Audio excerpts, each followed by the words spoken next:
Your Honours, good morning. We have today our friends from India participating. These are eminent scientists and researchers who we have for the first time been able to cordially invite, and they have accepted our invitation to participate in this. You will also meet them on Saturday, more depth. So today we're going to move on to the idea.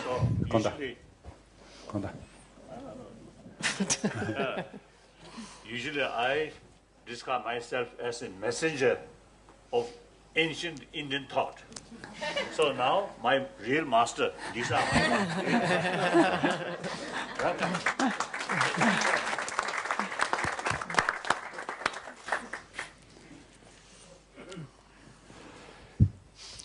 Today this morning we're gonna be looking into the effects and influence that emotions play on attention and the memory.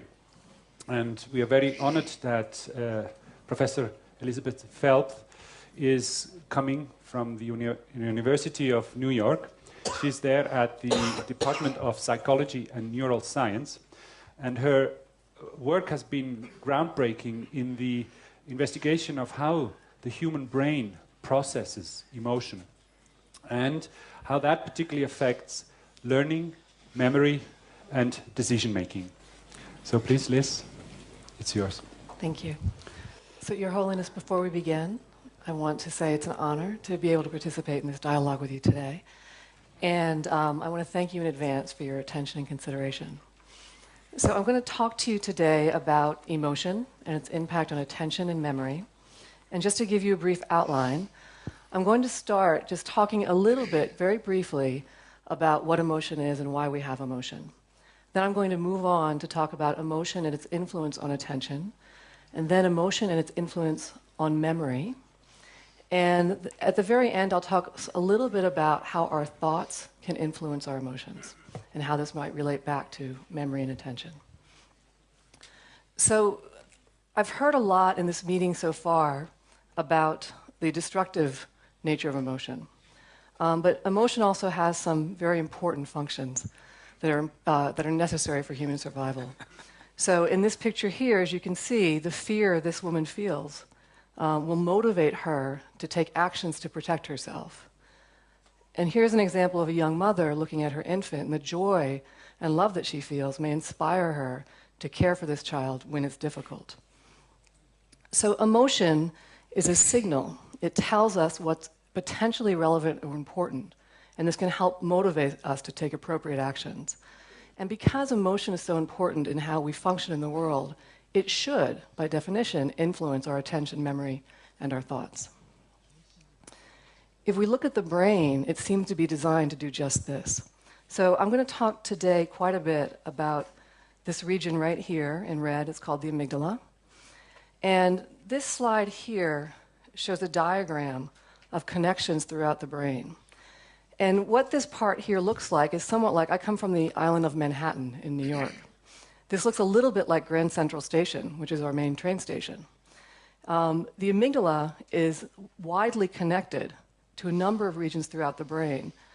And in a way, this allows the amygdala, when something emotional comes along, it allows the amygdala to influence the rest of the brain, to change our thoughts, our attention, and our memory. I'm going to talk today about how the amygdala does just that.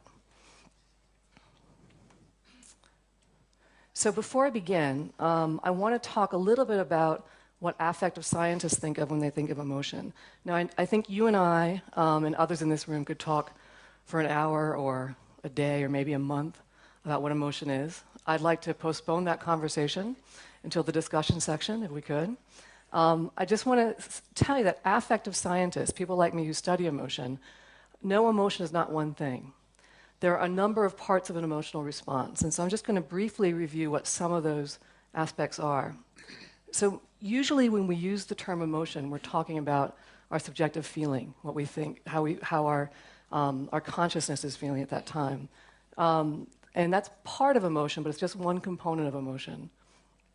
When we have an emotional response, our body also responds. We can, for instance, increase our heart rate. We might sweat a little bit. Stress hormones will run through our body. We will also express this emotion in our face or our voice, for instance. And the emotion will motivate us to take particular actions, perhaps to approach something or withdraw from something. And another very important component of emotion, which I'm going to get to a little bit more later, is this notion of appraisal. To initiate an emotion, we have to evaluate the situation, interpret the situation, and that helps us determine what the right emotional response should be in that circumstance. Emotion 개발이야. 그 자와 간다 개인지 체험도 간다 개인들단 고튼 배고네. 휴식 좀 가르쳐 제고도 emotion 리컨데스 될 개고도 그 저다로 제고 간다. 저바로 제고 그래서 evaluation 된단 좀 만들어 보자. So I'm going to move on right now to talk about emotion and attention, the first topic that I'm going to cover. I'm going to make 2 points in this section. The first, emotion has two distinct roles in attention, modulating attention. One is it aids attention and perception for emotional events. At the same time, these emotional events capture our attention, so it's harder for us to observe and attend to non-emotional events. So I'm going to give you just a little example of the first function of emotion and attention. So this is from yesterday's tea break. And as you can see, Sonia is engaged in a conversation with Cliff. Myla is talking to Sonia. Now Sonia is close to Cliff, and if she chose to, she could hear what Cliff is saying. Instead, she is using her attention to focus on what Myla is saying in this noisy room. And that's what attention does. It helps us select some things to pay attention to and other things to ignore because they're not relevant. If, however, Cliff were to start to say something about Sonia, she might hear her name, even though she's trying to ignore Cliff. She can't ignore something relevant coming through.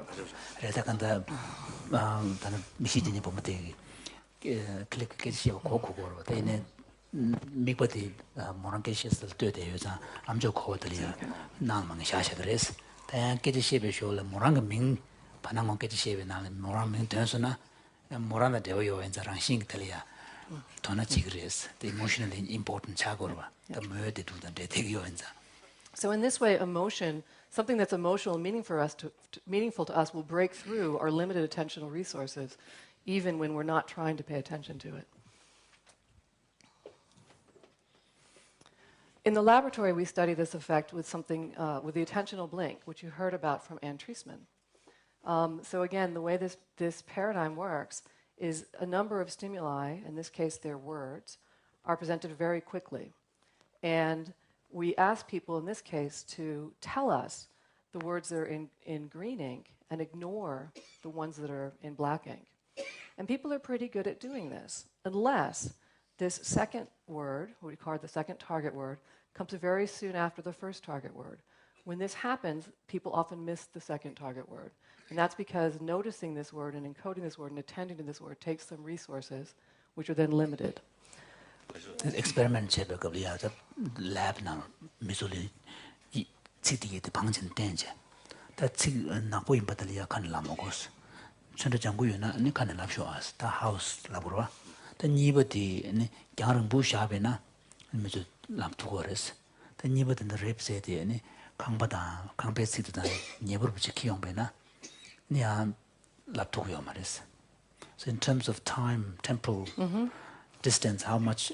So this is about 300, 400 milliseconds, and here we're looking at 500, 700 milliseconds. The second 지 동부동도 하실 담배 숨자 차숨자 납자 도와. 근데 난그 가존여 라베네. So is this simply because of the attentional blink factor? Yeah, this is the attentional blink effect. Okay. Yes, this is the same thing. Nothing to do with the emotive content of the word. No, it has nothing to do with the word, except what we did in this case was sometimes the second word was an emotional word, as in the word rape, and sometimes it was a neutral word. So when we did that, what we found was a pattern like this. So here is when there are neutral words. You often miss the second word, in the early leg period, a little bit late when it comes later, a little bit less when it comes later on. When it's, however, an emotional word, and it could be negative or positive, what we see is we do better. 네. 책티. 그 수수대 두도 되고 싶은 부유된 얘기. 용조 싶은 게 도야 책인데나. 그 라산 주투년시다. 다 다가스 즉 로마된 책 소리인데나. 좀 도야. And this is very similar to the pattern that Anne Treisman showed you with meditation. So here, just changing the emotional quality of the words instead of meditation has the same impact on the attentional blank.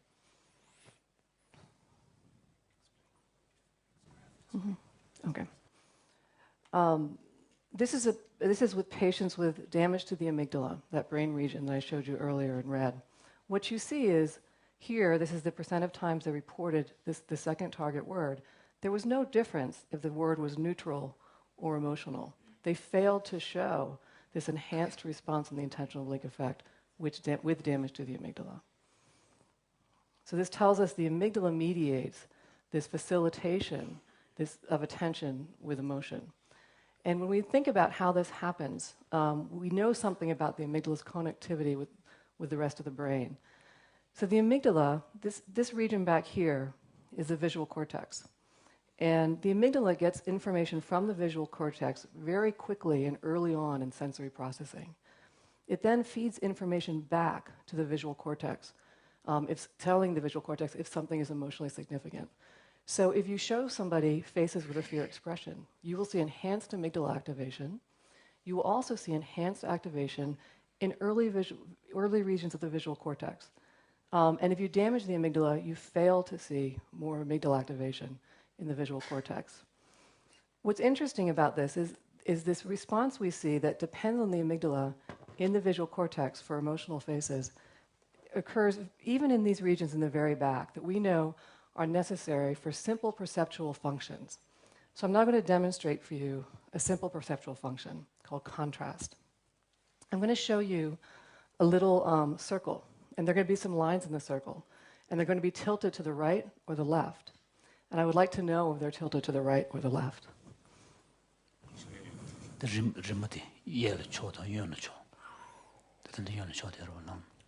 We'll ask Diego to answer.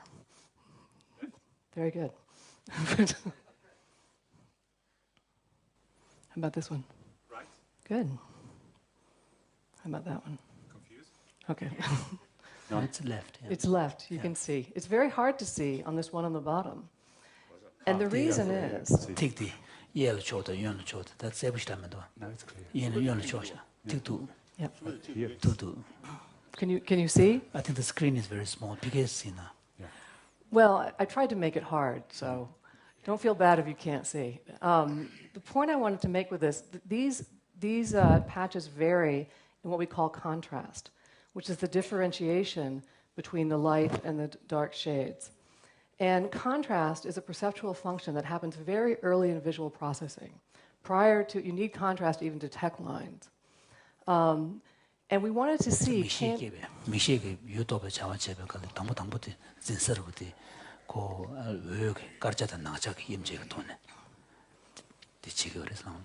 So given that we know that emotion affects processing, even in these very early visual areas, we wanted to see, does emotion influence our ability to pick up on very subtle perceptual cues like contrast? So we did an experiment, something like this. Participants looked at a cross on the screen, then they were flashed a face, and then a patch like this, and they had to tell us, are the lines tilted to the right or to the left? And we varied across trials both the emotional qualities of the face. It was either a face that had a fear expression or a face with a neutral expression, and the amount of contrast in the patches that we showed. And we determined by doing this over a number of trials how much contrast the participants needed to be able to detect the orientation of the lines when it was preceded by a fearful face or a neutral face. No. And what we found was something like this. When one of these patches was preceded by a fearful face, you needed much less contrast to be able to detect the orientations of the line than when it was preceded by a neutral face. Emotion drama. 그 part tombe genchen. 르nga 주 받아 되고. 근데 그게 버그 동버들이야. 그 용조 담에 되는 남주 된 거. 뉴트럴 페이스다, 시나랑베 페이스다. 디 동년 정원에서 그래. 근데 반응 어디 용조 숙진부 옆에 동버지나 디 동배 gen제제. 아니 디 가나 임제 틱도 세버시라면은 문제 제도요. So this tells us that perhaps the reason emotion aids attention, it's easier for us to pick up on emotional events when our attentional resources are limited, is because it's actually easier to perceive events that are in the context of emotional situations. 지난 attention resource 힐러체를 내버디 세전레스 세전이 인자다고 미버치라버질 뜨고 그러봐 미버치라줄 뜨고 그거다 농소식 친구들 대화요 대비 된다 중앙 강의버디 수수디 둘 그때가 대화요 되는 진짜 어느 코단 대화요 남자 미버 숙친부 때 권예식 랑신 용요르슬랑. All right, so emotion aids attention and perception for emotional events. We think because the amygdala influences sensory brain regions to ease the processing of these events. I now want to move on to the second effect of emotion on attention, which is that emotion captures our attention, making it harder now to process events that are not emotional. I'm going to start again giving you an example. So I don't know if this has ever happened to you, but this has happened to me. I'm driving somewhere, usually it's on a weekend and I want to get there, like the beach, someplace like that. And there's a lot of traffic and I'm in a traffic jam. And you spend a while in the traffic jam and eventually you get to where the traffic jam starts. And when you get there, you realize the reason there's a traffic jam is because there's a car accident. But the car accident is actually not blocking the lanes on your side of the road. The car accident's on the other side of the road. But the reason why your side of the road is slow is because everyone's stopping to look or slowing down to look at the car accident. So of course when this happens you get annoyed at everybody ahead of you who was slowing down to look at the car accident, but then of course you slow down as well to look at the car accident. This is an example of emotion capturing attention. In the laboratory we will use paradigms like this to look at the effect of emotion capturing attention. You're going to see a dot on either side of the cross. And the task here is simply to press a button as quickly as possible on the same side that the dot appears. Immediately before seeing the dot, however, I present faces like that. So in this case, the dot came on the same side as a fearful face. In this case, the dot came on the same side as a neutral face. We'll also see a similar effect if I have faces of babies versus faces of adults. And in this case, the dot came on the opposite side of the face of the baby. And what we see in this case is that when we have an emotional face, people press the button much faster when the dot appears behind the emotional face than when it appears behind the neutral face. And the reason this seems to happen is because the emotional face, even though they aren't told to look at the faces at all, captures your attention. And it becomes harder now to look away at the dot on the other side. This experiment has been done with brain imaging studies, and what we find is that a region of the brain here, the parietal lobe, now you heard about this region from both Anne and Amishi. So if you remember, Anne told you about a patient who ignored half of the space, half of visual space. That patient had damage to the parietal lobe. What this part of the brain does is it helps us move our attention. And if you have damage to this brain region, it's hard to move your attention to the opposite side of space. The amygdala doesn't just connect to the visual cortex, it also connects to the parietal lobe. And when we have an emotional stimulus that comes, we have less activation in this region, in the parietal lobe, which then makes it harder for us to move away, to look at something else when there's something emotional in front of us. So emotion captures attention, impairing our ability to process non-emotional events. And that brain regions that help us move our attention among events are less active when an emotional event is encountered. Makes sense, yeah. Okay. So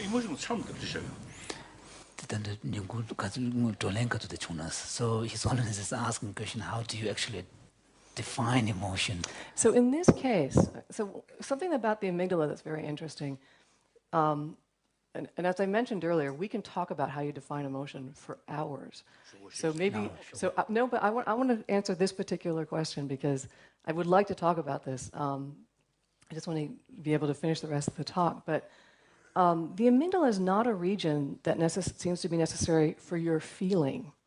It actually seems to be a region that responds in the presence of something emotional that then sends a signal out to let you, the rest of the brain, determine, is this important?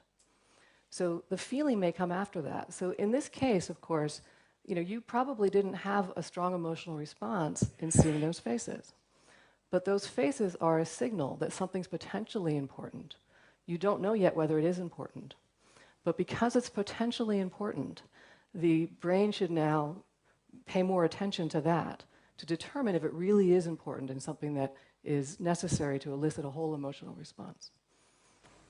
근데 amygdala 총 무슨 용어야? 대서 못 해봐 숙침부 말이스. 대내다 간다.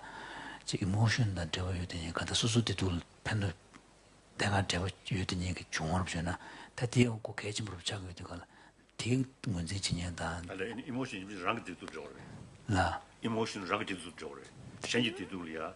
그 인지 사와도 그 emotion 치말.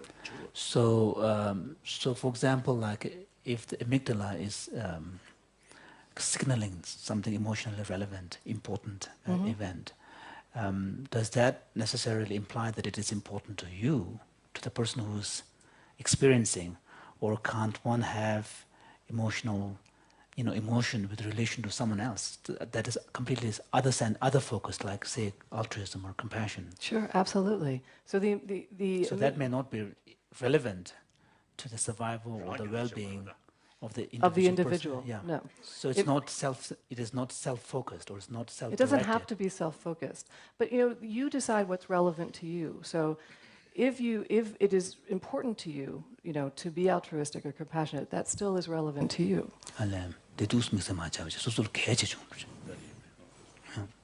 Okay.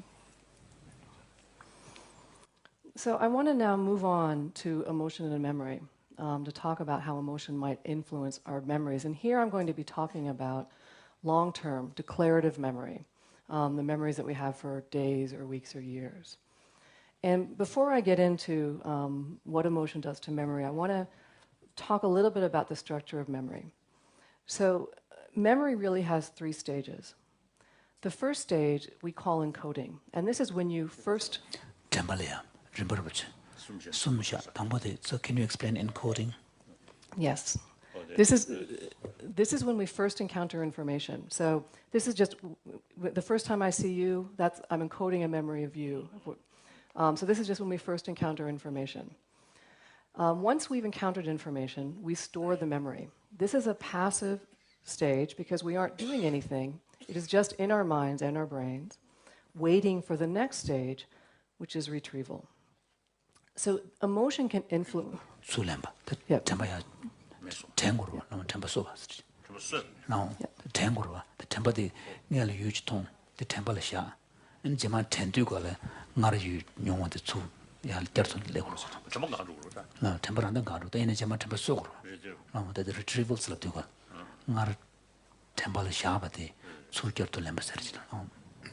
So retrieval is simply when we now recall the memories later. We want to bring them back to mind.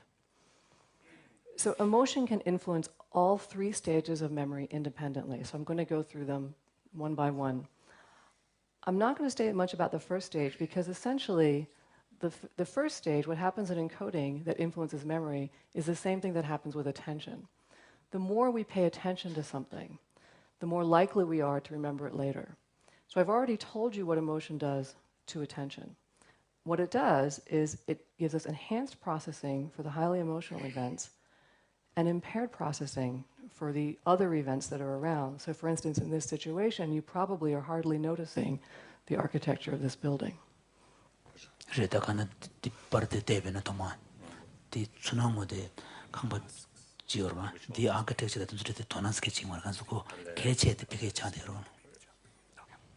that makes sense. Okay.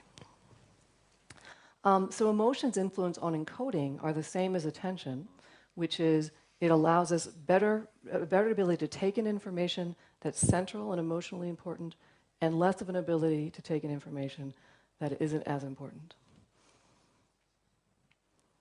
Storage. So storage to you and me seems like a very passive process. However, we know in the brain it's not so passive.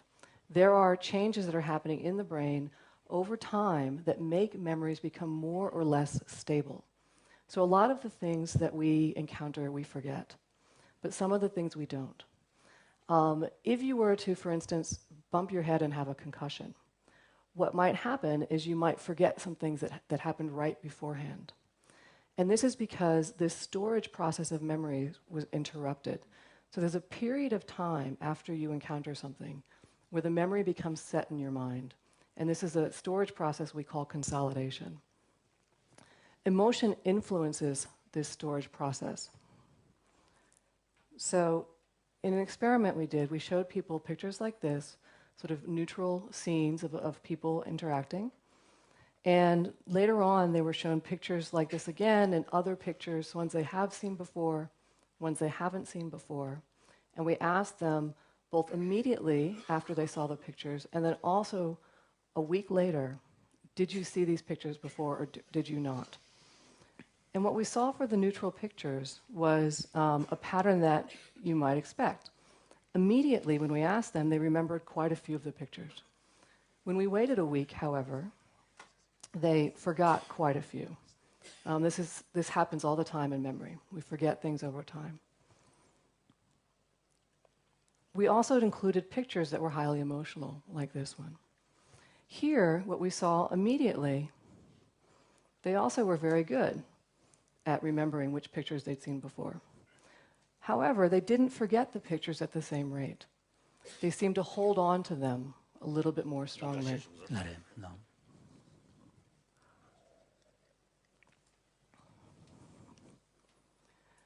We know this is because of the interaction of the amygdala here in red and this yellow region here called the hippocampus. So the hippocampus is a part of the brain that's very important for memory overall. If you have damage to this part of the brain, you won't remember almost anything. You wouldn't remember 5 minutes from now that we had this conversation, or a day. What we know happens when you encounter events here, they have to be events that are highly arousing, because this effect is completely due to the stress hormones that occur when you encounter an emotional event. The amygdala responds to these hormones, and it influences the storage processes in this region, the hippocampus. And this is why memories that are highly emotional are retained over time. Stress hormone 죽신 release 되게네 명화데 템페나리아 때문에 하루지. 지고르스. Okay. All right.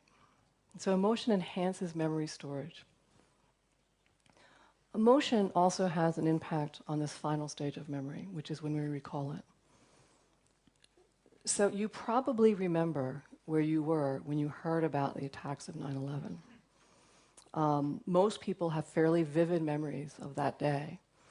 So memory is not just coming up with information again, but when you come up with this information, it has a quality to it. It can have a sense of vividness, it can have a sense of detail. You can feel like you're recollecting it as if you're reliving the experience. Or it can just seem like something that happened before. It can seem somewhat familiar, but you don't really remember all the details. Memories for highly emotional events like this one are usually recollected with a strong sense of vividness, a sense of confidence that the memory is right and it has detail. 근데 되게 또 용서 축침부 용도 이게 템버티기디 템베가블이야 템버 세고 싶지 망제리야 14부 10지 이게 무슨 용거에서 나오고 시작했어. Okay. So what's somewhat surprising about studies that have looked at memories for events like 9/11 is that even though individuals have this strong sense of vividness and confidence that their memories are right, they're not always so right in all the details. So let me give you an example of an experiment that was done. A day after the terrorist attacks of 9/11, students were brought into the laboratory and they were asked to write down what happened when they heard about the terrorist attacks of 9/11, and also to write down another event that had occurred that day or the day before. So for instance, if they'd gotten together with some friends to study for an exam, they might recall their study section. So the day after 9/11, they were asked to describe the events in detail for the terrorist attacks and the study session they had with their friends. A year later, they were brought back. 라 말해. 근데 September 11 중배 상이대. 상이대 로루가시 축공. 콘솔이야다 디캅데 디비던 디통백업데 수수 초가 가르치는 수제지. 가르가르 제바세지. 정말 티르주. 대단한 볼이야 양고 용소도 되고 숙지모 매대비 차업지 가르치요네 배는 구조 부구조 냠보 좀제 랑종 제거된 제요나 디기야 내주디 가르가르 제바세 티르주.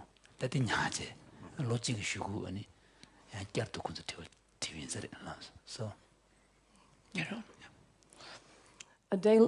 A year later, they were brought back to the laboratory and they were asked to write down their recollections of both the events of 9/11 and the study session. What they found was the memories for 9/11, although they were accurate in the details for what had happened that day in terms of the terrorist attack, they were no more accurate in the other details. So for instance, where they were, who they heard it from, than memories for the study section. Both of the memories for details declined over time for both types of memories. 통보다 되게 뒤템바 제가 대 14번가리야 수선의 퇴중 디비나 응고스 통중에 되게 14번으로 봐 되게 아니 대 랑종 제베 그 템버지다 군인이 실시다 개발면도 14번가 안 내두고. So what differed between the memories for the study section and for 9/11 was that the subjects were highly confident that their details for the 9/11 memories were correct. It's very hard to convince somebody that they're wrong about what they recollect that day. But nevertheless, their details were not correct. For the other memories, they weren't confident in the details. It seemed like a distant memory, and they didn't have any confidence that they were correct about what they were saying. So this tells us that emotion increases our confidence in our memory accuracy, perhaps even more than it increases our memory accuracy. So if we want to think about why this is the case, we can look at the brain to give us some hints. 말하다 지단 가다 템버디 다가랑 중벌에서 지금 네 시에도 왔었네. 이시도 숙제. 그때는 14부터 템버에 미쳐봤다면도. 단 용조다 대화 숙제만 매든 얘기 템버디게 되니 제마 템버가블이야디 이나면에서 지수중원에 대좀다. 대 이시 숙제 매체 용조 타고 유니기 템버들이야. 이시 숙제 부시시 다디 다가랑 뒤딱다 다가랑 중선수 네 세브 탱크도 수수수 템버들 수수 이시 숙제. Okay. So first let's think about why this might be the case. So if you remember, when we see something highly emotional like this, what we do is we focus on it, so we encode this aspect of the memory very well. And because it's highly arousing, we store it better. So we have a very strong memory for the central important details that occurred that day. What we don't have is a strong memory for all these other details that occurred that day. We did an imaging study where we put people in the scanner and we asked them to recall their memories of 9/11. And we also asked them to recall memories of other life events that had occurred. So here's an example of a few of the memories. And these were all people, so New York University is fairly close to the World Trade Center. So these were all people that experienced it that day. And so these were some of the memories. So one person said, the explosion caused everyone in the area to automatically duck for cover. I saw some scaffolding that I could go under to avoid the falling debris. Another person said, I saw with my own eyes the towers burning in red flames, noises and cries of people. The other events that came up from their life were things like a birthday party or perhaps moving to New York for the very first time. When we compared memories for the recollections of 9/11 versus the other life events, we found greater activation in the amygdala and less activation in the parahippocampus, which Anne talked about yesterday. So let me go into this a little bit more. Can you explain the significance of this? Yes, I will. So if you remember, the amygdala I talked about is a brain region that allows us to focus the attention and then stores that memory strongly. So this tells us when people are coming up with these memories, they're giving us very strong memories for these details. The parahippocampus, this is a region that Anne spoke about. It's right here in blue, that Anne spoke about in her talk. And if you remember, when people were looking at houses, they saw activation in the parahippocampus. This is a region, they call it a place area. So it actually is important in encoding a lot of details of the context of what's occurring. And the fact that they have less activation of this region suggests they have less memory for the details of the context when they're recalling these memories. So we're seeing a trade-off. So you actually are saying, I'm highly confident in the memories, in its details, but you're saying that because what you have is a very strong memory for a few central details and actually worse memory for all of the details of the context. So the parahippocampus level chashi 고유된다고 요르신. 그래서 먼저 몰라 버튼 백걸이야. 강보다 미동부 제백걸이야. 강보다 내가 한다 사진을 동백걸이야. 야 액티베이션 요걸 돼서 레벨 차시 주마. 오늘 들으셔. 다들 9/11 기 템버디 다 세고 그저도 뭐 그저 된게 가래. 세부 그저부터 이믹들라체. 아믹들라. 이제 뭐보 요스데 parahippocampus한테 고유된다고 요베. 레벨 차시. 그러니까 9/11 디체베걸이야 중앙무시들이야 템버 세브시브체 코리우다 예용이 좀들이야 근데 템버 야 그 레벨에 가가서 so these are different localities in the brain. Yes. So the place where we see the increase is here, and the place where we see the decrease is here. And this is a region we know that's important when you encounter potentially important events, that allows us to focus attention and store those details, those important details more strongly. This is a region that we know is important in encoding a lot of details of the scene. And so what we think is happening here is that your very strong memories for a few details is misleading you to think that you have a strong memory for all of the details when perhaps you actually don't. So what I've told you about emotion and memory is that emotion enhances the storage of events, so that the amygdala here actually influences the hippocampus to make sure that events are stored better over time, and that it increases confidence in memory accuracy more than accuracy. So we may not actually remember all the details of emotional events, but sometimes we think we do. And you might wonder why this is the case. Why would we have a system of memory where we don't actually remember the details, but actually we think we do? And if we think about what memory does, memory is a guide from the past to help us act in the future. And when something's highly emotional, it's probably important that we remember that emotional event, but not so important that we remember the details. And the confidence you have in your memory helps you be sure about your memory. And so in an emotional situation, you may want to act quickly. You may not want to have to question whether your memory is correct, even if it's details, because probably if it's highly emotional, the details aren't what's so important.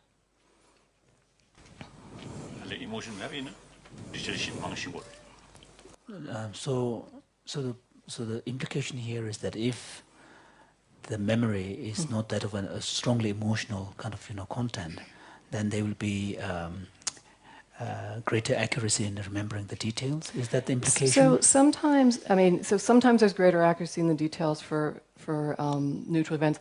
Often what you find is not much of a difference in the details for the neutral and emotional events, but people think the details are better for the emotional events.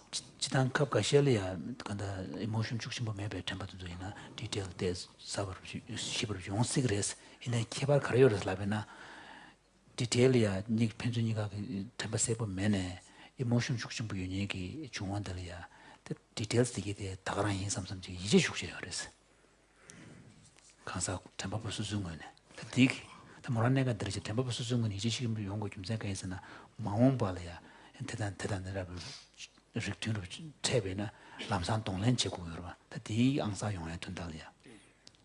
Yeah, that makes sense. The truth is, over time, we usually forget most of the details of neutral events anyways. So. All right, I want to now move on to the final part of my talk, which is to talk about the relationship between thoughts and emotion. So our thoughts play an important role in generating emotion. And here I'm getting back to what I hinted at the very beginning, this notion of appraisal. How we interpret an event or evaluate an event is important in the emotional response that we have. And I'm also going to suggest that our thoughts can both increase and decrease our brain's response to emotional events. But just to give you an example of the relationship between thoughts and emotion, as you can see, here we have two cats looking at the same dog. This cat, however, sees this as a mean, potentially threatening dog. This cat, however, sees this as a perhaps playful dog that could be its friend. Now, why these two cats have different interpretations of the dog, I don't know. It could be that this cat had a bad experience with the dog in the past and this cat didn't. Perhaps this cat was born being somewhat more fearful than this cat. Perhaps this cat has a meditative practice and this one does not. But the point I want to make here is that how we think about something can change the emotional response we have. And this is true both in our behavior and in our brain. So this gets back to the term appraisal that we talk about in emotion research. Anytime we encounter something, we have to say, is this relevant to me in this circumstance, or how am I going to make this relevant to me in this circumstance? And we have a choice here in what we do. And this just isn't how this doesn't just apply to our feelings, but also to our brain's response to emotional events. So this is one way that we show how thoughts can increase your brain's response to emotional events. So this is the type of experiment we do in the laboratory. We bring people in, we show them something neutral, like a blue square. And then we do something that's not very nice. We give them a little shock to the wrist. It doesn't hurt too much. It's a little electric shock, yes. Shock test, Yeah. law test. Then the experiment, that's shock. I promise you it's not so bad. So can you describe? Yeah. The shock? No. Can you just how what happens afterwards? I'm sorry, can you say it again? What happens afterwards? Oh, okay. Yeah. So what happens is, initially they see the blue square and they get a mild shock to the wrist. And when they get the mild shock, they get a little nervous. That's what these little dots here, that's sweating. And eventually, they just have to see the blue square. And they start to sweat a little bit. So they learn that the blue square predicts that they might get a shock. This is simple Pavlovian conditioning, much the way Pavlov described with a bell ringing and a dog getting food. You have this automatic body response to something fearful, which is a little bit of sweating. And now the blue square by itself, because it was paired with a shock, elicits that same emotional response. What's interesting is I don't have to actually give you a shock to have the blue square elicit an emotional response. I can just tell you that when you see a blue square, you might get a shock. I never actually have to give you a shock. And the emotional response that I see in the participants looks almost identical. So in this case, what you have is no direct experience. You have this symbolic conceptual knowledge of the relationship between the blue square and the shock. When I look at the brain in both of these circumstances, so here's what I see. Here's the amygdala here. And here's what I see when they're looking at the blue square that was paired with shock. Here's what I see. Here's the amygdala here. And here's what I see when I tell them that the blue square means you might get a shock. The brain looks almost identical in these two circumstances. And this tells you how our thoughts can generate emotional responses much in the same way actual aversive experience can. We can also diminish our emotional response.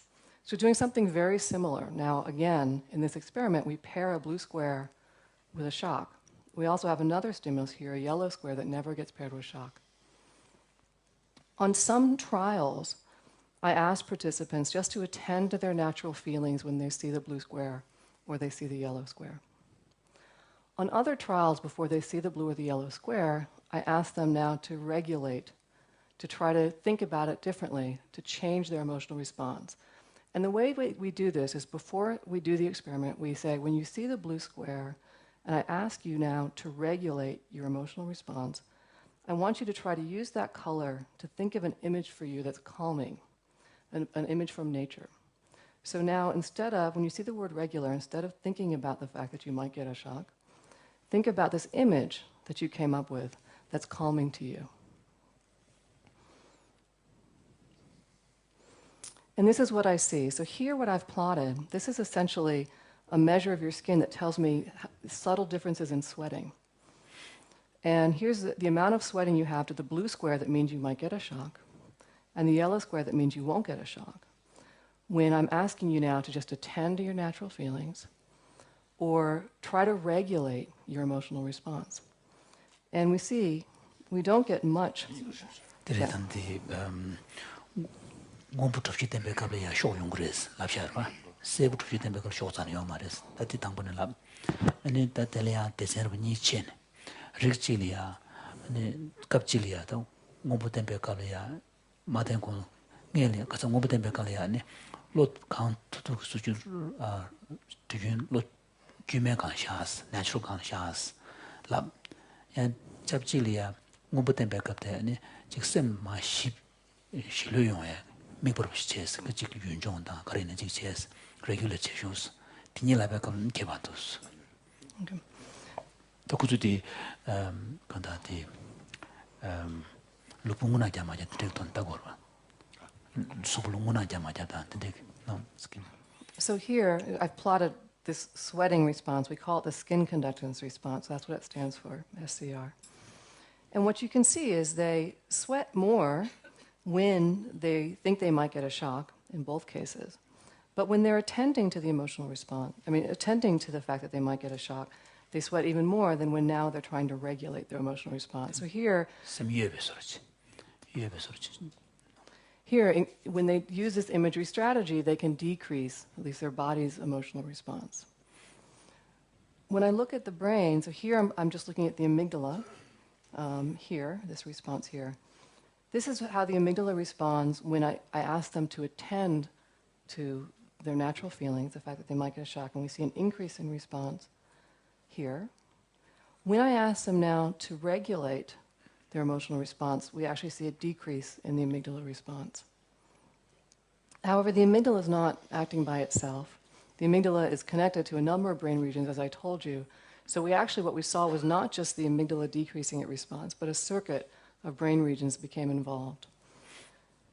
We saw greater activation in this region, what we call the dorsolateral prefrontal cortex, when participants engaged in this regulation strategy.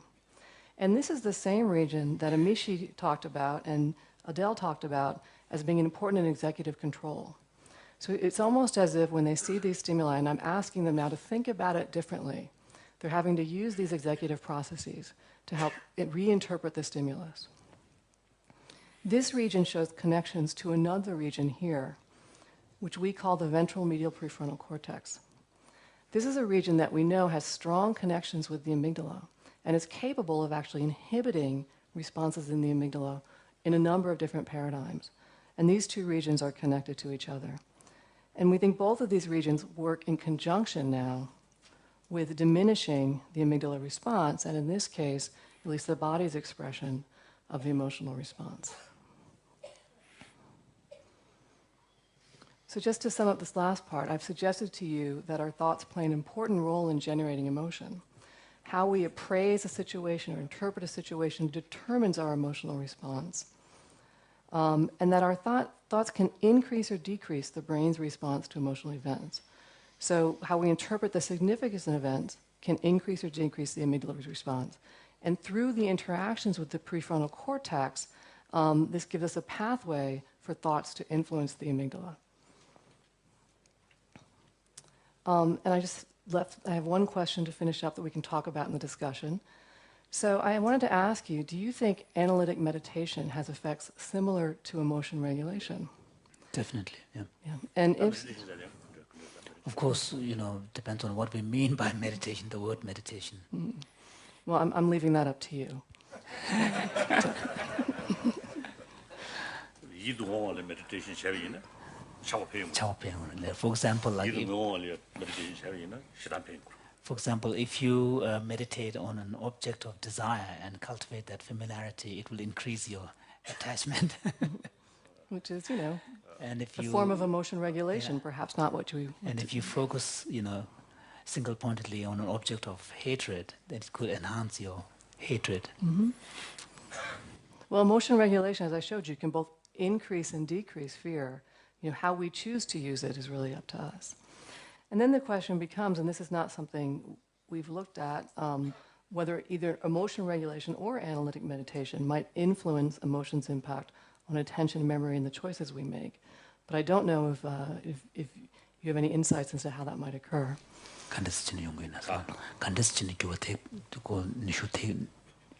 Analytic meditation tone emotion regulation Emotion resilienting is the matter yes. So generally speaking, we can, even within the emotions, you can make a distinction between those that are somehow grounded in reason, some kind of rationale, and some that are much more reactive. But I also think that the way that we interpret events can actually, ahead of time, when we come to a situation, will change our immediate reaction. So I think when we say that, I don't think it's the case that the reason is only dealing with things after the fact. I think how we approach a situation can, ahead of time.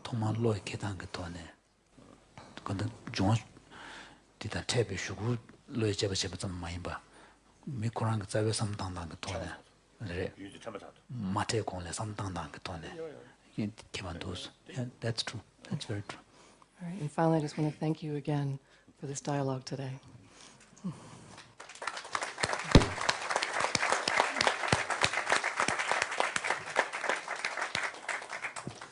Thank you, Liz. I think it might be helpful to sort of clarify if, for the following discussion, if both sides of the discussion are understanding the same thing in emotion. Maybe that would be a little bracket that we can open before we make a break. So just that afterwards in the discussion we really talk about the same thing. So would some of you, maybe Alan, would you want to... I would love for Liz to begin, because a very important point here is that in Tibetan, as we've learned years ago, with all of the sophistication and detail of terms for very specific mental processes, as Rupert filled it in the other day, but there's a lot more detail that he didn't have time to go into. For all the detail that is there is no single term in either modern Tibetan or the classic Tibetan that is a we very... have in the modern. With the Tibetan. Modern Tibetan we have. And what is that? Not in the classical, Nyongso.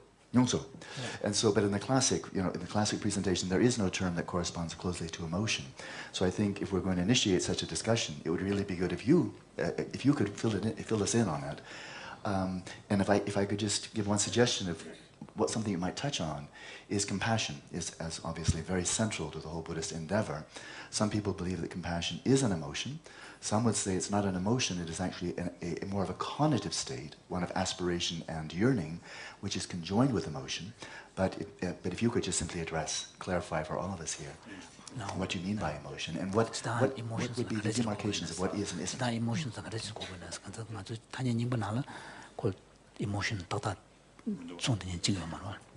Even in Sanskrit, I don't think there is a term for emotion. Modern they use bhavana, but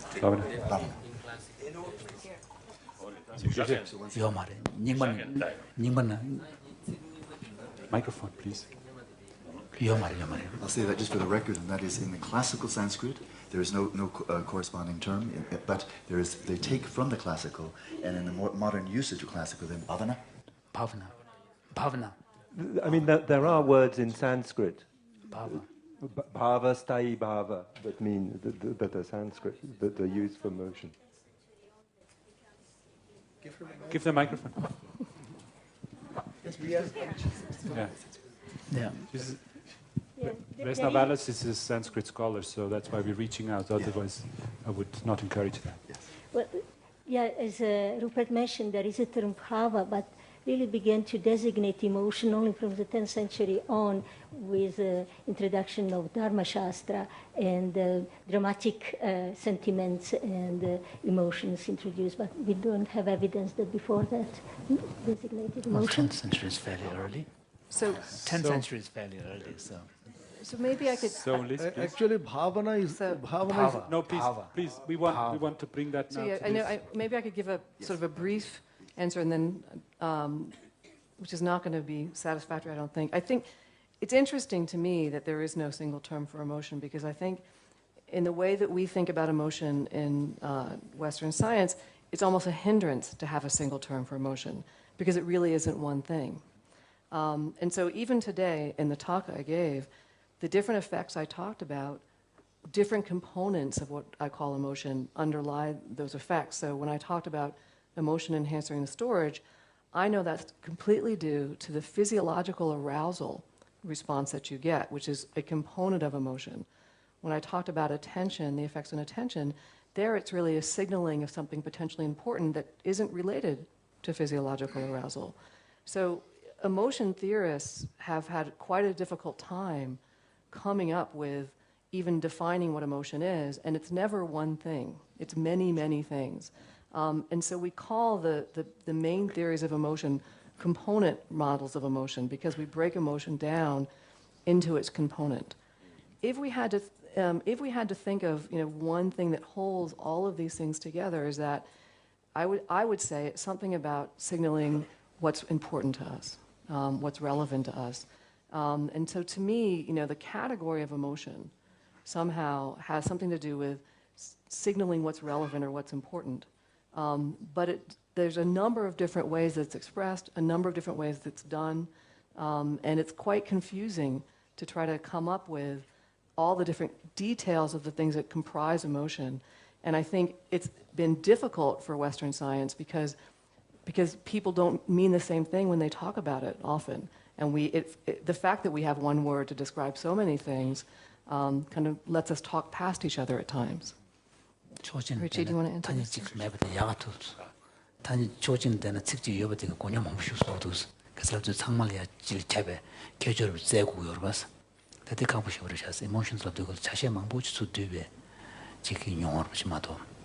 Richie, you want to make a... Well, I wanted to actually ask the Buddhist scholars in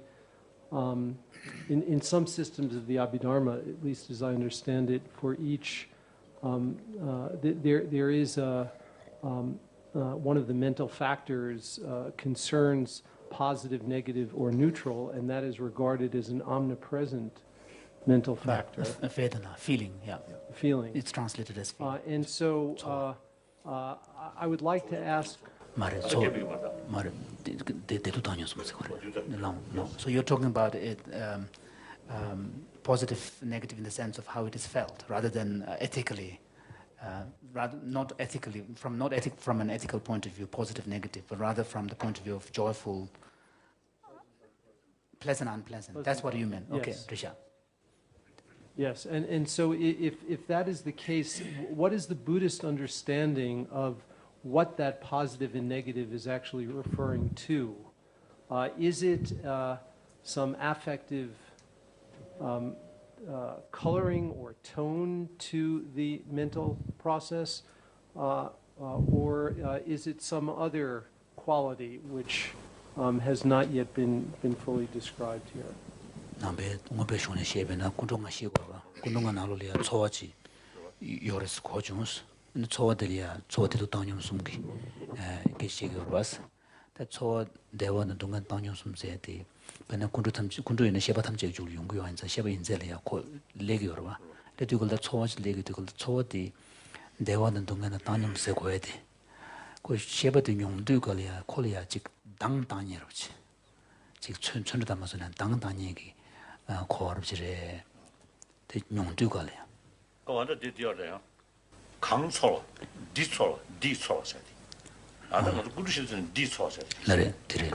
나 텔라 디소야기.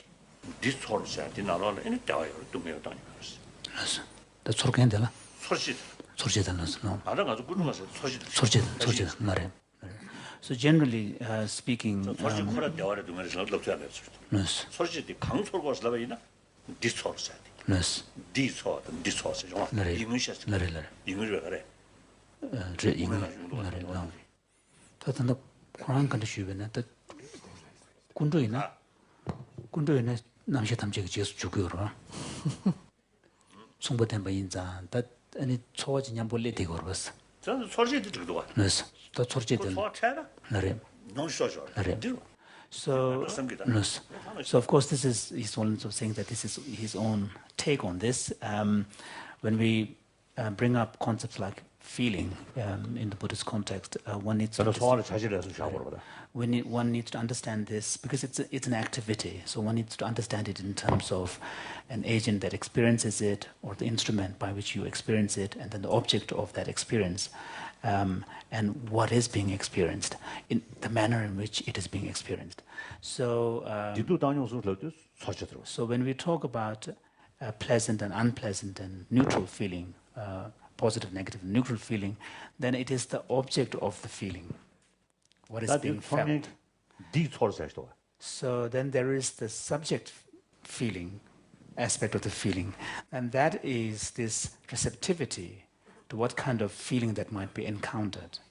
So when we say the omnipresent mental factors, feeling in that context, it is the subjective component part of that feeling, which is this receptivity to whatever feeling may it encounter, whatever experience it may encounter. 그래도 그래야지 소리도 좋아. 디소스 좋아. 아나 가서 꾸중아 셔야지 디소스 해도 맞다. 맞지 면도선 게. 되더래. No. 가.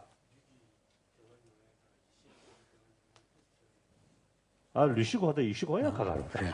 근데 나도 용배 있네. 초대 뭐 깨고. 디소로 있네. 되더라. 소리 저거 딩올 깨고. 딩올 깨고. 딩올죠. 근데 이 로컬이 대변 올 깨. 인증 올 깨야 로. 전나 찍어로 잘 그래. 소리지데 디소로 있네. 무시 소리 온데가라. 초대 뭐 깨고.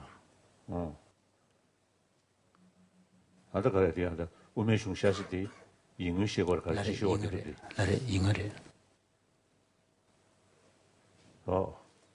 이거 무슨 돈 많이 마셔봤어. 있는 거 시야통들이 그러나 근데 이걸로 그러나 대응업직이네. 근데 자실 해서 대응업자가 지금 이해하면도 와. 나래. 그래서 때는 시켜도 해면도 와. 자, 다 이제 그래서 때면은 지금 샤야 준 거로. 타냐를 봐도 샤. 자, 솔직히 그 저한테 구두사다 디가. 디소스 제법보다 작으로 바꾼다. 나래. 다음에는 순간. So his own feeling is that when we talk about Vedana or feeling in the context of the five omnipresent mental factors that are present.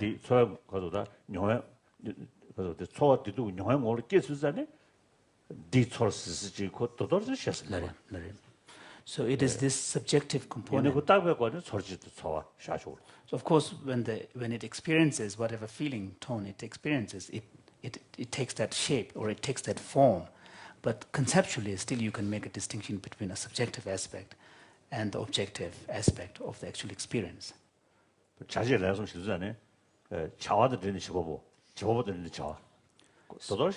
So, for example, when we conceptualize an act, so there is an object of action, there is the actual act itself, and then there is the agent.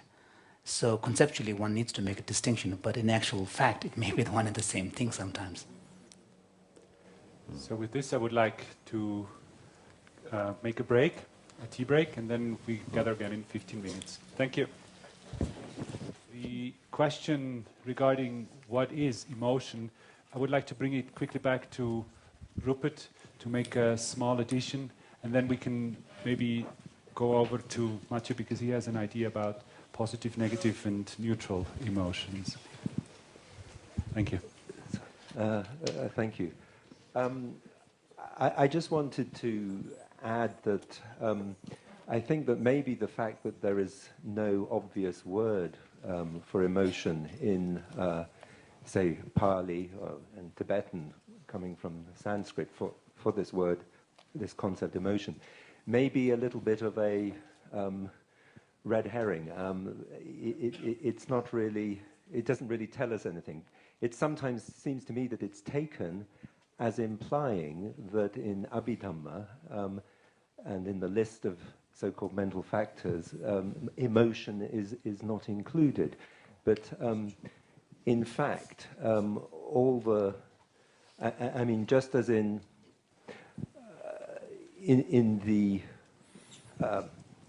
the Sanskrit dramatic theory, they have this later word that they have emotion, and they give a list of 8 things that have emotion, rasa and these bhava. All of them are in practice included in the list of Chaita in both Theravada and Abhidharma Kosha. So we have. Let me translate Tante. Pyoge Pali Sanskrit Mabadiki Mixekia Tanya Hor Mabakis Bennett Sanskrit Chasha Bena Jail Tanda Nyam Kuyurva. Ning Nyamda, Pawe Nyamda, Nyam Ketchebe, Tikit some Rasa Taraga, Rasana Gorva, Tikiti Tevina, then at Simjung Mapusaji, the Simjung Tuna Cheraba Tikiti Simjung Tenat, Tuderis. These are emotion frequent, which is Simjuna Tuderis. Okay. So, within the Abhidhamma, we have emotions, we have anger, joy, friendliness, envy, and so forth. So all those things are there. I think it's also important that there's a tendency in Abhidhamma, I think, to want to separate feeling from emotion. So feeling is something very, very simple. Any experience we have can either register as pleasant, I like it, unpleasant, I dislike it, neutral, I'm not sure what I think about this.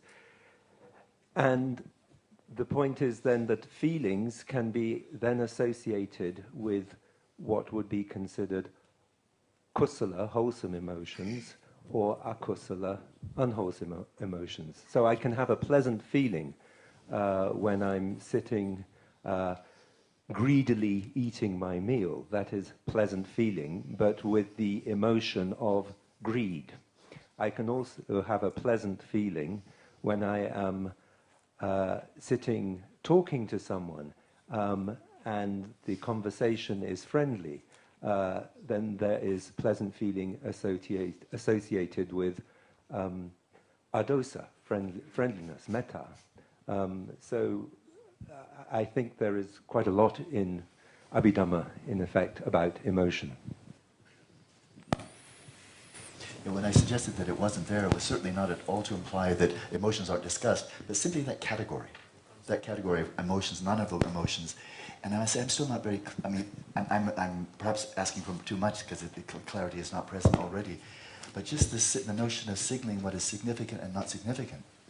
This is not a debate, it's not comparing one system to another, but I'm thinking of a data analyst simply going through some numbers, and for his particular agenda, he says, well, this is noise, but this is significant data. And utterly dispassionate, he might almost be bored to death. He's been doing this for 3 hours, and yes, significant data and not insignificant. And would you, and this is really simply a question, but is that still emotion? Well, I think, I don't know if this is working. Yeah. Then emotion dikete sama jion kepe keju zor jungun zimbai nas. And it kanda nedun Ellen said the mol tewtangor. The mola laedelia nedun de keju jun kara ime tolia dadanyen jilia. That the dadanya de any emotion tamjegi. Jigyoke keju jungun zimba. The Ellen gisena, the dadanya di when a music centripetal jeba tumdel tabakalia, that in nego unity, nega manager, nega unity, nega manager slap in Britannia. That they go be nobje, emotions are never done, that could let Chegura. Do see the any signal cheturvas in the emotion cataslegodes. So I think now we're playing on the meaning of the word significant as opposed to the meaning of the word emotion. I don't think anything that's significant in any context means it's emotional. Yeah, okay. But it is the case. I mean, we try to say what holds all these things together, this signaling system that is emotion. It's somehow telling you that this is important to you. More Now- existentially, like for your well-being, your survival, Yes, and all that. yes. Whether this is just your job Exactly. and getting $10 an hour. Yes, exactly. Okay, that's much clearer. Yeah, there can be a lot of confusion about the word positive, negative, constructive, destructive. So we had a whole Mind and Life meeting on emotion, and subsequently Richie Allen and Paul Ekman, which also tried to sort that out. So just in a nutshell, because we speak a lot of pleasant, unpleasant, positive, negative, when we say often in psychology, positive and negative is going towards something or averting or moving away from something. Of course, in Buddhist context, positive will be more happiness and negative more suffering or less happiness. So in that sense, we would say that the positive emotion is constructive toward flourishing and well-being, while another one is destructive.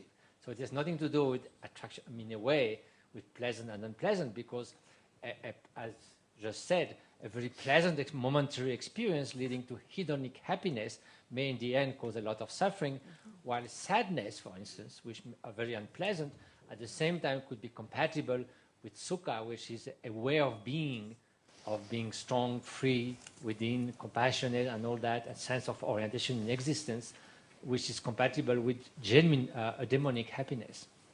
So that's why we more use constructive and destructive emotion than positive and negative. And pleasant and unpleasant is quite superficial, because they could lead either way to suffering or happiness. Yes. So that's why we need to unpack all those from both perspectives. I agree completely, and I think, as I mentioned briefly before, it's a real hindrance to Western science that we aren't being more clear about what we mean when we say emotion, because just as I did today, because that's the tradition, we say emotion does X, and it certainly isn't just emotion. There's more to it than that, and the fact that our language isn't meeting our conceptual understanding, not that would be easy to do, but it could be better than it is, I think is preventing us from thinking about these things in a detailed way that might be helpful. Richie, you had something you wanted to add? I just wanted to make one additional distinction that was relevant to Alan's question, and that is that there are systems in the mind and the brain for detecting emotional cues or emotional stimuli in our environment, and there are other systems for related systems for actually generating an emotion, and those are not necessarily the same thing. And so we can detect that an event or a stimulus is potentially significant, but that doesn't necessarily engender an emotional response in a person. The generation of an emotional response may be particularly important for motivating action, but that is from the perceptual process of detecting significant events. And just to add to what 레베 자시엘이야. 레베 자시엘 대센터마서는 사실 가까이 오랬어. 맨날 중어로 지태베 가버야. 중어대 수술이야. 개치 중. 다 뭔지 지내줘 봐. 대체베 가버야. The emotionally important, unimportant. 등근진 제베 야 레베 자시지 오랬어. 대한 레베 자시지리야. emotion 기두 거야. 저거 레베 자시지 오랬어. 디니디 야 집어 임명해 보자니요 말했어. emotion 가리겠네. emotion 기두가. 그러면 이거 당부도 있다. emotionally important. 수수도 개체 중 문제 지내지. 대인지. That makes sense. Yeah. 그래서 로 이제 뭔가 쉬우지다. 가스게션은 컴플렉스 그래. 쉬우지 알아마도 되게 짠 말이야. So we did touch upon this, question of complexity of the processes when something like this, something like an emotion arises. So it's not just one thing that happens. And there are also a lot of implicit influences. So, Yohani, when you are in these discussions with science and let's say with the Western notion of emotion, how do you conceptualize emotion coming from a tradition that has a different approach? Or as no clarity. Me too. So still in a state of confusion or ignorance. So that brings more curiosity to listen. This because of that. This explanation like that. Oh, yes. I think that the points that both Mathieu and Rupert made regarding Rupert's distinction between feeling and emotion and Mathieu's emphasis on wholesome and unwholesome, I think this represents a very important challenge for Western conceptions of emotion in psychology and neuroscience. And we've been talking with you, Your Holiness, for many years about these issues. And it's slowly infiltrating mainstream psychology and neuroscience, but it's still the case that in our experiments, in the experiments of most Western scientists who are studying emotion, the fundamental categories are categories that are still, I think, confounding wholesome and unwholesome.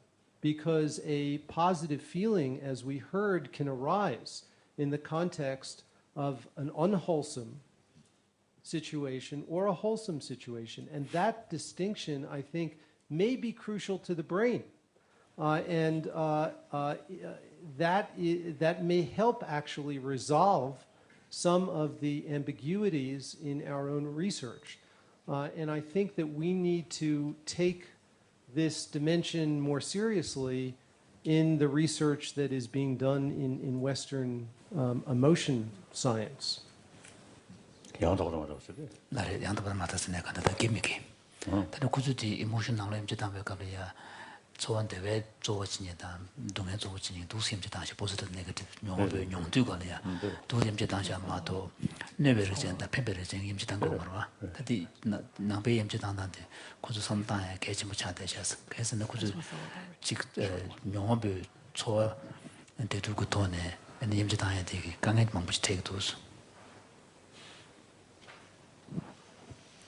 So just to follow up on what Richie said, I think, if it's important in behavior, I'll take it a step further.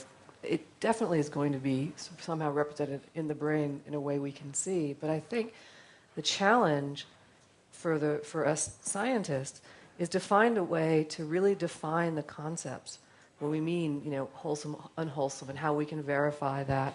Because for us, we have to understand the behavior and the psychological construct and be able to measure it before we can actually say anything about the brain. And this is, I think, in emotion, a huge challenge. Our ability to discuss it and conceptualize it and talk about the subtlety goes way beyond our ability to manipulate it and assess it and quantify it. And I think we're going to have to find a way to bridge that a little bit more before we're really going to get a hold of this in terms of the brain function.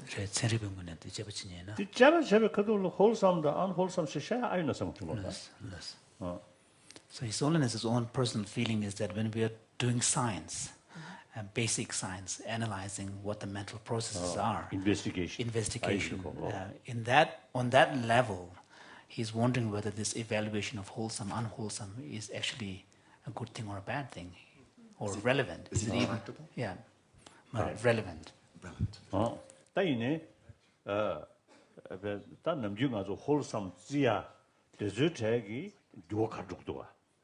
Unwholesome level. Of course, that is separate from the other question, which is very scientifically open as well, which is to try to understand those types of emotions which we agree to be wholesome and what their behavioral expressions are and their effects and so on, and how are they expressed at the brain level. And those emotions which we generally recognize to be unwholesome, what their expressions are, what their behavioral outcomes are. That is, of course, a scientific question of investigation. Then I think another thing, the demarcation, wholesome, unwholesome, not based on our common sort of concept. But you see, research, those emotions which bring inner peace, calm mind, and also as a result, the physical action, the verbal action become more peaceful, more nice. That brings more happiness on others' mind. And also ultimately, very positive was the impact in our body, then we describe that is wholesome. Those emotions immediately disturb our inner peace, and as a result, expression harsh. Yeah, harsh words. That also brings more uncomfortable on other, including animal, and ultimately very harmful for body. Yes. Then we demarcation. Yeah. Demarcation, right? That's how the demarcation should be. That then consider unwholesome. So now here I think very complicated. In human mind, I think the justice, truthful, not double face. Right. That also, I think by nature, even to some extent, the animal also appreciate your honesty. So that also I think involved.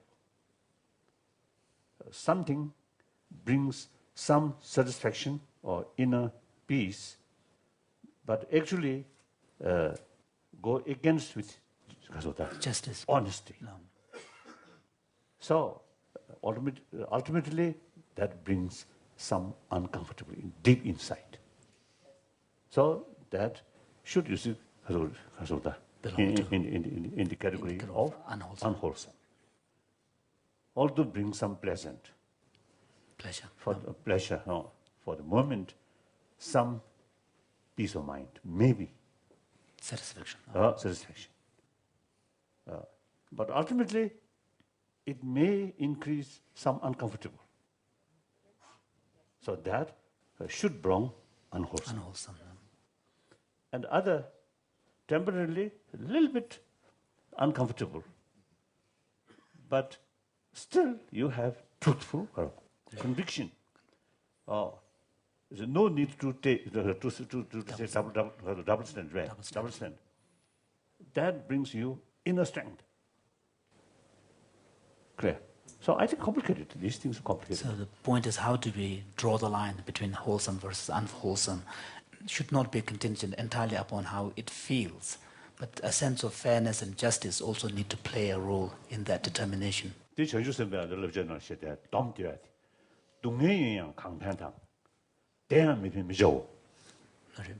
So there's a wonderful summary in the Bodhisattva precepts on the trainings of the Bodhisattva, where it says that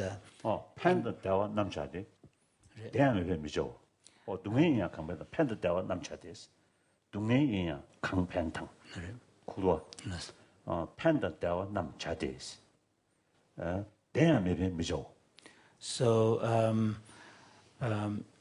in summary, it says the Bodhisattvas should act in the following. Even if it is painful to you, so having explained all the specifics of the precepts in the preceding section, and then there is a summary point where it says that the Bodhisattvas should act in the following. Even it is painful to you. If it is so first, he should engage in actions that are beneficial and joyful. So it's beneficial in the short term and leading to happiness in the long term.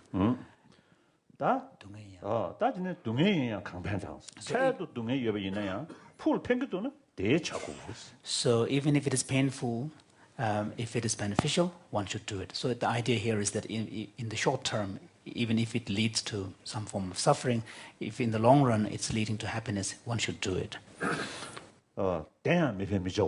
So even it feels pleasant, if it is unhelpful, then one should not do it. If it is hurtful, harmful, one should not do it. Here is again, in the immediate it may seem pleasurable, but if it is hurtful in the long term, a long run, one should not do it. I think that was the concept. I think cover all, I think, for the universal value.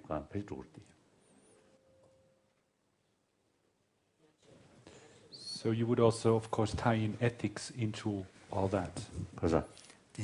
Ethics leon gorvas. 맞다.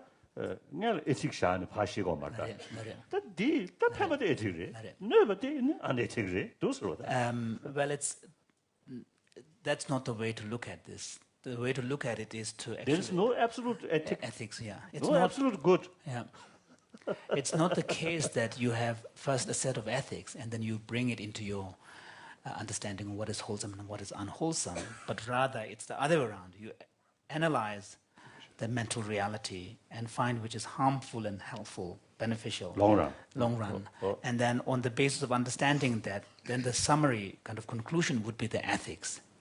But it's not the case that you're bringing ethics into the investigation of reality. Of course, that's Buddhist viewpoint. Buddhist viewpoint. Buddhist approach now. Buddhist approach. Right. Buddhist approach now. Buddhist approach. Some of the theistic sort of tradition, little different. Okay, we must respect that. Matthew? So as you see from his earnest, actually there are ways to investigate that. And you can say short and long term. You can say the search of fluctuating hedonic pleasure, happiness, and the more deeper way of being of eudaimonic happiness. So this criteria can be applied, and not a dogmatic ethic of good and evil, but embedded contextual human-related situation of what brings suffering and happiness. So those are not vague ideas. I mean, we can really, if we see it from that perspective, I mean, there are ways to then consider emotion by their impact. I had given Adele first. I want to make a comment and then say what I wanted to say. The comment is that I think that Your Holiness has given us a way to look at it that makes it less complicated. Because you say, look at the effect on the body over the years. And that gives us an objective way to do it. So you have made it much less complicated. Thank you. What I was going to say, though, is there are other ways that are really important about how thought and language affects emotion to reduce suffering. And I thought that it would be helpful to mention this. Jamie Pennybaker has worked with people in communities that go through horrific events like a terrible flood or an earthquake, things like that. And he's asked people to just keep a journal, to just write about their experiences and their emotions. And he finds that that reduces their stress, improves their psychological well-being, but also improves their physical well-being. Now, many people will say if you go to a therapist or you talk to somebody who listens compassionately, but that's more complicated because you're also getting all the good things that come from the interaction. This eliminated the interaction. You're just putting it into language. And that in itself changed the way it's represented in the brain, the way it's experienced in the body and the mind. We know that it's much better to have a good attachment with your mother, your parents, than an insecure attachment. An insecure attachment leads to suffering later. But they've shown in studies that if you can come up in language with a coherent understanding of what happened when you were little with your mother, not making it right, not making it justifying it, but just coming up with some understanding of it, the outcome of people with an insecure attachment are just as good in adulthood as those with a secure attachment. And the last thing I wanted to mention is that it looks like the way this happens is that the prefrontal cortex dampens down the amygdala, as if the amygdala is kind of a fire alarm that keeps, saying stress, and you're not able to come up with some coherent way of addressing it. And just putting things into language changes how the brain deals with it and affects our psychological well-being and our physical well-being. I just wanted to mention that. 들으셨던데 간다 수수 용조 숙청부터는 다 스트레스 당강에서 그냥 준중한 밤에 도부당하셔부터 되게 용한들이나 하고 디 어빅들레 액티비티 숙청부로만 되게 되고 and 수수 용어디 템텐제 템난 슈거나 티브 지보기 개주시부 개와시면 누구도서 express 제대로 다티비지 prefrontal 기타 상당한데 되도록 디기 파 아니 에밍텔에 대해서 충분하면서 세계에다 맞는 충분하면서 Diego, can I just step out of the interpreter's role and just make a simple point? Absolutely. Because the discussion came up about why there is this big sort of contrast between the Eastern classical Indian tradition versus the West with regard to whether or not there is a specific term for emotion and what that suggests. And here, perhaps, since we don't have Sean, I could play the philosopher's role. And also, one thing that is important sometimes is to bring the historical perspective. One thing that we have to understand is that Western science grew out of Greek thought. And this kind of dichotomy between passions and reason has been a very important ancient heritage of Western thought. And the concept of emotion as a separate kind of an entity has its root in this Plato's distinction between the three components of the soul, where passion has an important role. And there's often a conflict between passion and reason. Perhaps that may have been an important basis. And that kind of dichotomy was never really articulated in the Eastern context. Can I respond to that? Thank you. passion, the reason, Yeah, Liz? So I think you're absolutely correct. And I think we see this now a lot when we talk about decision making. So in some of the neuroeconomic research that I've been getting into more and more, there's been this talk about emotion and cognition as two competing systems in the brain. And I think this is not a very sophisticated approach, but it's almost like in trying to talk about the approach where emotion integrates in many different complex ways, is such a hard hurdle to overcome in Western science because of this strong tradition that I think comes from the early philosophical writings about passion and reason being two opposing forces as opposed to interacting forces to allow us to arrive at the correct conclusion. Thank you. Make one point and then I'll pass it on to Dave. I just want to make one point about this, which is I think that most neuroscientists today would agree that the brain does not respect the dichotomy that was handed to us by the Greek tradition. Yes. Absolutely. Greek 임제 망비당하셔 레베나 다디 임제 당동 말았어. 사실은. 나오세요. Dave? 시안 샤조데 마당 패서를 찬으로.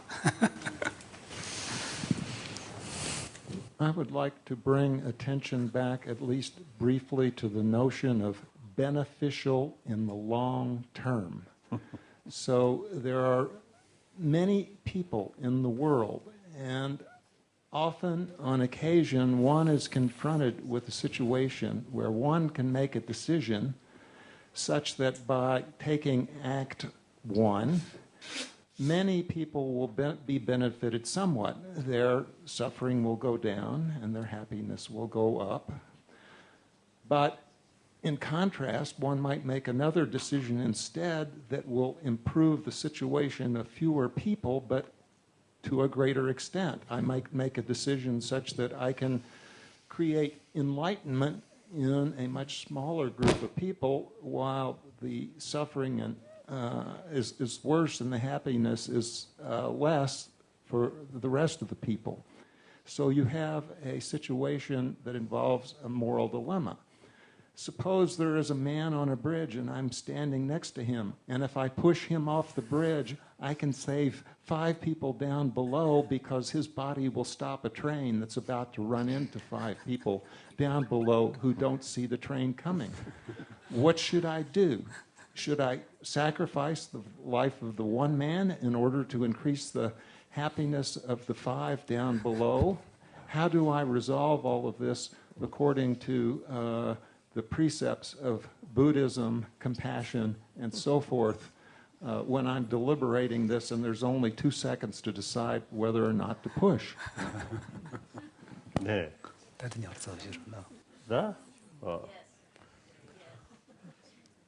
I think sometimes we have to think it very seriously from the theoretical viewpoint and the practical viewpoint.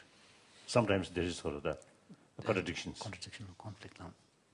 So using our common sense on the case by case. Case by case. And that's important.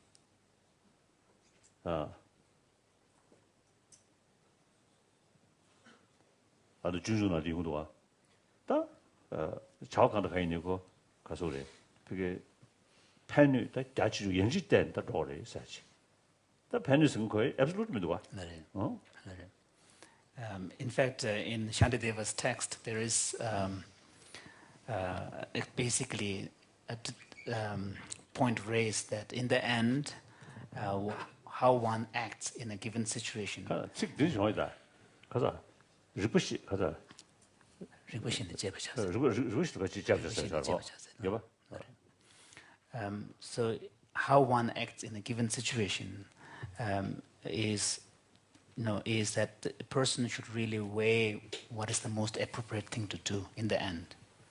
Because there's going to be conflicts. And Shantideva says that use your knowledge and act accordingly. 그래서 화부터 still not my problem. From theoretical viewpoint, 대변인 지쟁이 any 미 국제도 구주 고교 소교배가 된다라 미직세. From the theoretical point of view, in Buddhism, in fact, there is a discussion of this problem, and there is a story of a bodhisattva who was a captain of a ship. One of previous sort of the life of the Buddha. And in this ship, there was a murderer who was going to commit an act of killing all the passengers on the ship, and in order to save all the passengers, he had to kill this. 999. No, 999 passengers. So in order to 1,000 people on the ship, yeah. A group of people, yeah. 1,000, and out of 1,000, one person thinking to eliminate the rest of the people, then all the belongings or possess, you see. He could take them, yeah. So then the Buddha's, so the previous life is that. Then you see, judge, killing. Generally, I mean, one killing many, both bad. Negative law. Must avoid. But now there is no other choice. One person determined to kill the rest of his companion. He gave several warnings, but he never sort of dropped that sort of plan. Then that person, you see, calculate. If I kill this one person in order to save 999 persons' life, now here important thing is, if he let that person kill 999 people, then this person will get sin, killing, negative karma, 999 people, killing of 999 people. If he, the Buddha's previous life, if he killed this person, he got a sin. But just so killing one. Then most important, so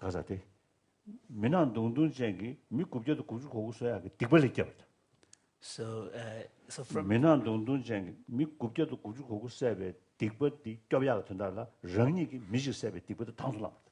So here you will have a situation where the Bodhisattva, in order to save this potential murderer from committing a negative karma of killing 999 people, he willingly took upon himself the act of killing this one individual and taking the karmic consequences of that one murder.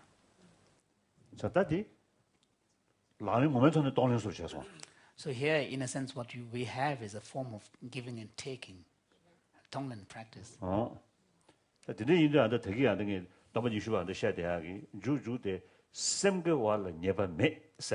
Yes.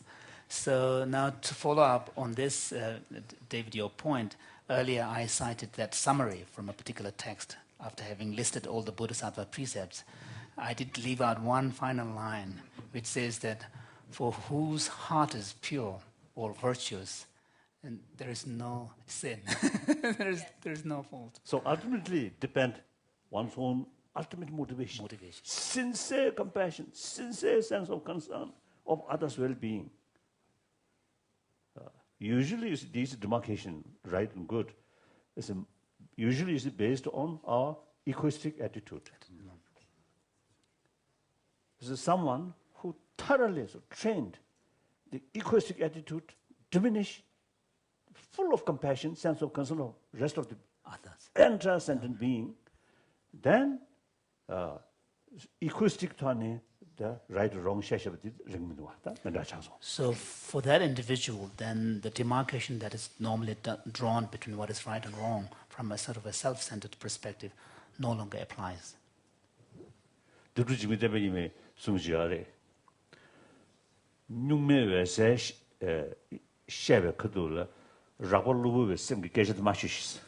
So, in fact, there is a statement in Dodrup Jingme Tembe Nyima, great Dzogchen master of early 20th century, where he says that in the context of discussing matters at the level of fundamental innate mind of clear light, don't bring in conversations that are on the level of coarse everyday consciousness.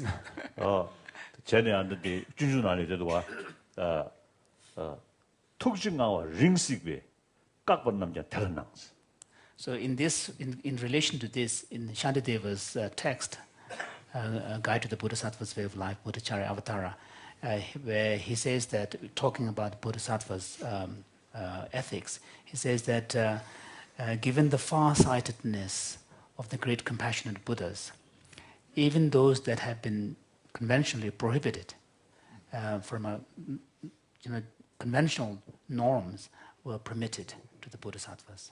So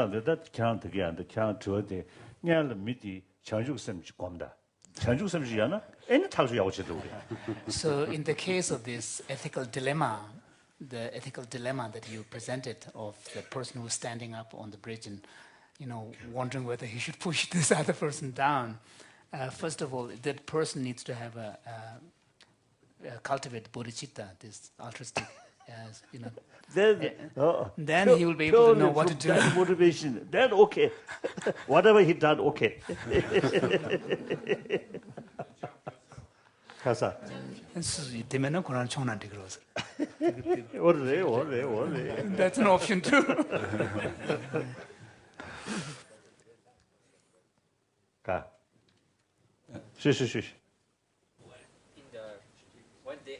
When they ask that question in the lab about that dilemma, they say you cannot jump yourself, you have to push on it. Yeah. But in real life, as he's always said, then you would jump yourself. That's the only way. No, but generally the ethical dilemma is where the person who's standing next to you is large enough so that that weight of that person can block. Whereas if you jump, you're not that's supposed to jump to finish the scenario. No, that was the idea. Yes. That was the idea. That you cannot Someone like say 100%. Fine cliff. Ultimately, motivation. That you can see.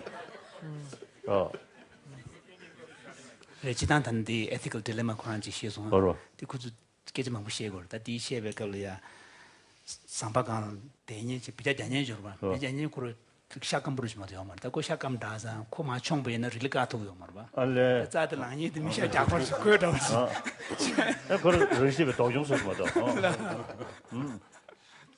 저는 시작하고도 저지 아니 비자자는 릴가토 맞아 러시아 작벌스 있는 거잖아. So if the person happens to be someone quite large, that means he ought to jump himself.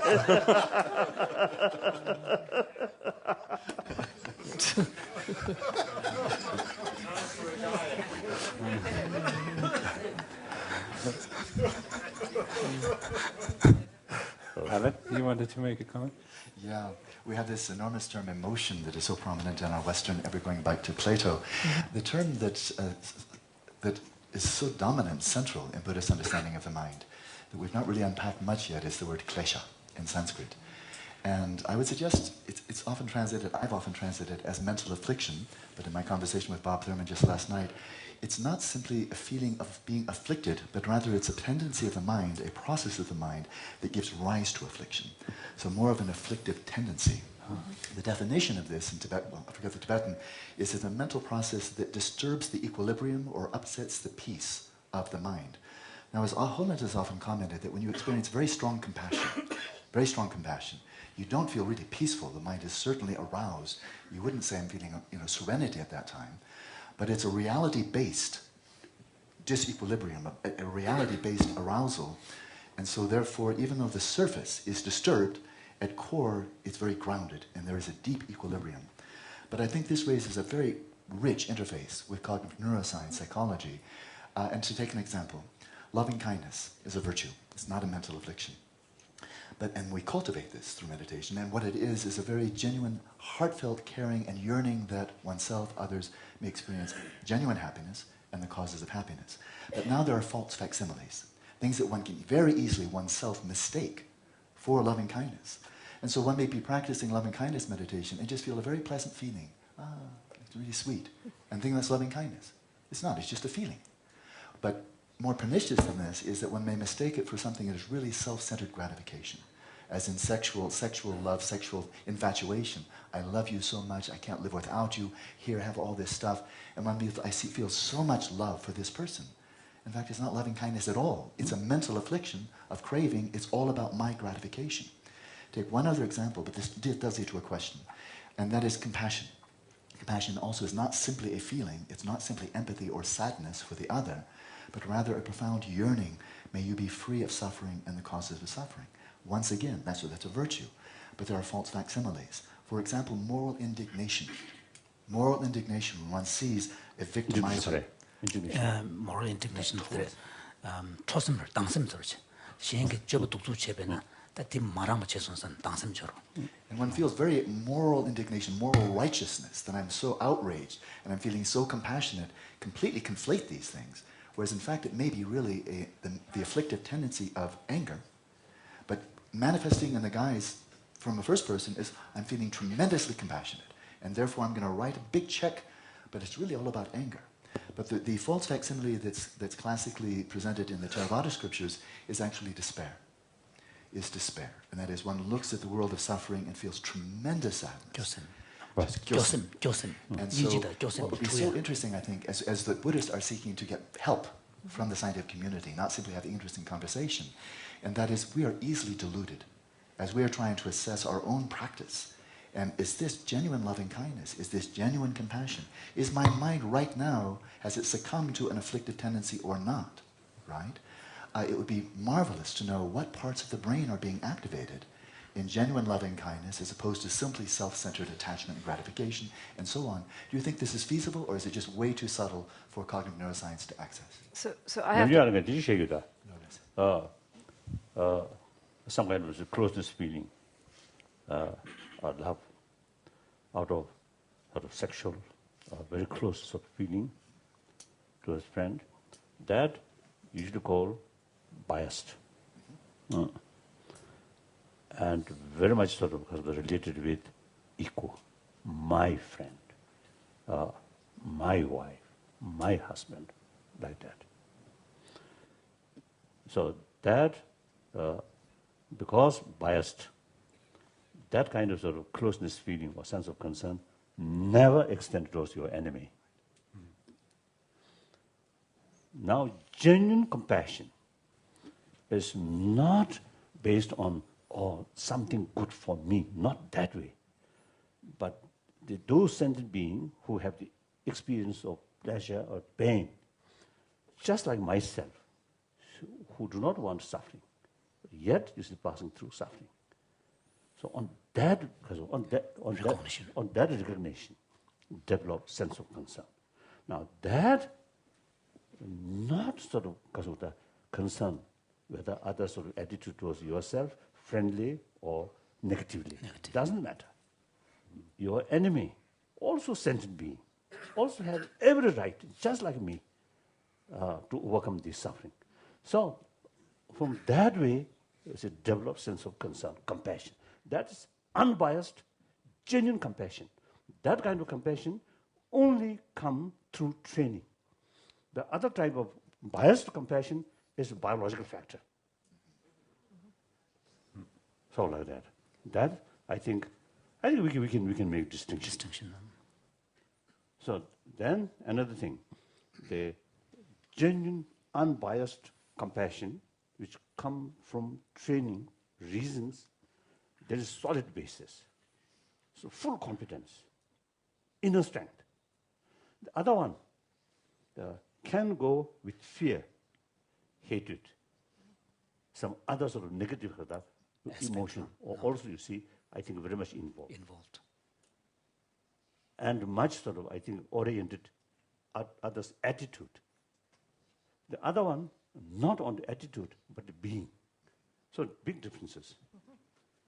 So one day, I think our specialist, the brain one, he also yachin question. Oh, that the chamba, because of the chamzedi, unbiased. So, ideally it would be a nice situation if we can reach a point where neuroscientists can, looking at the brain, say, okay, so this is a biased form of compassion and this is a unbiased form of compassion. Then through that way, I think most important, which is I really want is, that unbiased compassion is really good for our health. The biased compassion is bad for our health. Then we can educate the rest of the 6 billion human beings. Everybody take care of health. I do without pay much sort of attention about because of the doctor. Then doctor become jobless.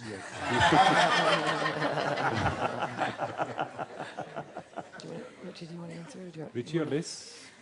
So I was going to say to Alan, excuse me, I think prior to getting at the place where we can look at the brain and tell these things, we need to know how we could identify it without looking at the brain.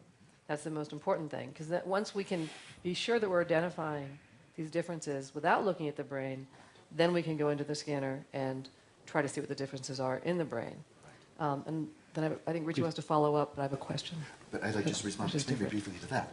And that is, the onus is back on the meditators, on the Buddhists. And that is to have people, whether Buddhist, Christian, I don't care, or not religious, but really spending the time as scientists of the mind, training compassion. And so in relationship with your teacher, who hopefully is an expert, getting more and more people who have rigorously and in a sustained fashion trained in loving kindness, trained in compassion, so that there's a lot of confidence from the first person side. This really is it. Then get the brain scan, and then find the facsimiles and so forth. This would be really a tremendously rich interface. But if I understand Your Holiness correctly, in unbiased compassion, there really should be the cultivation of the compassion, the wish for suffering to be eliminated and the causes of suffering in all beings, including those with whom one may disagree or with whom conflict arises. And so this presents, I think, a very tractable set of methods for us as scientists. So we can, for example, look to see if even a simple thing is presenting pictures of people with whom one may have some difficulty. Pictures of, say, George Bush. Maybe, and see whether the same feeling of behavioral as well as brain signatures of compassion arise in response to all individuals. That's something that is potentially tractable. And the other issue is one of clinging. It seems that that biased compassion is associated with clinging. And I think that there are ways that we can begin to get measures of clinging, both behaviorally as from...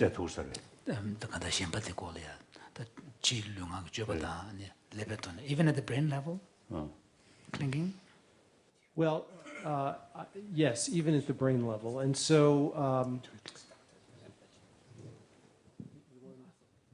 yeah, I certainly think it's possible. We know that there are studies in addiction, for example, where there's very strong clinging and craving that is measurable in the brain. Well, just on the way to...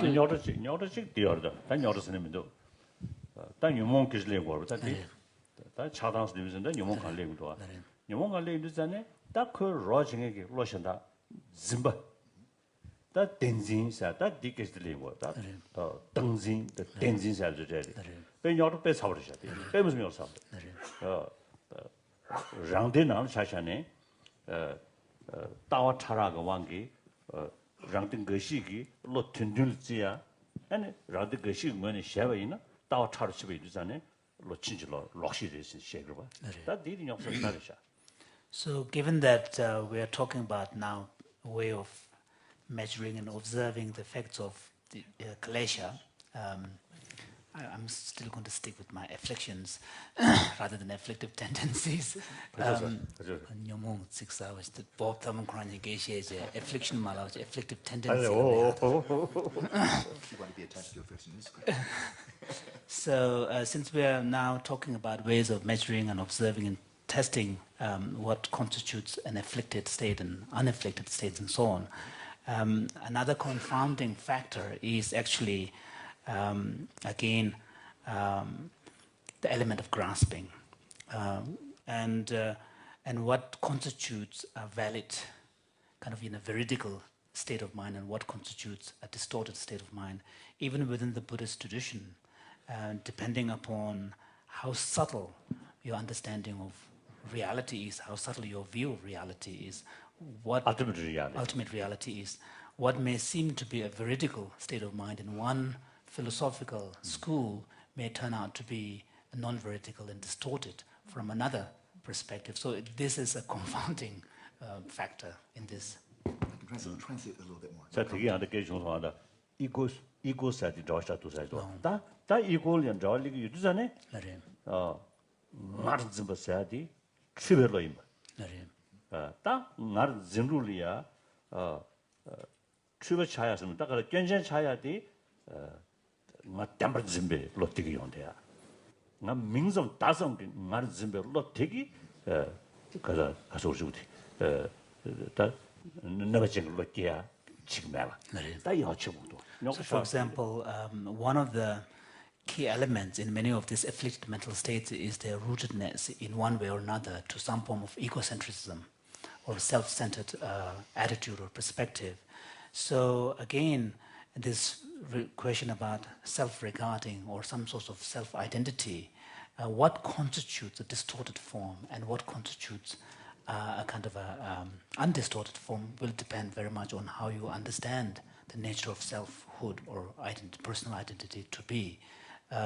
So for example, if your identity of yourself is premised upon some belief in some kind of enduring reality to your own person, then that kind of attitude and ego becomes distorted because there is no basis. There is a grasping to some kind of permanence.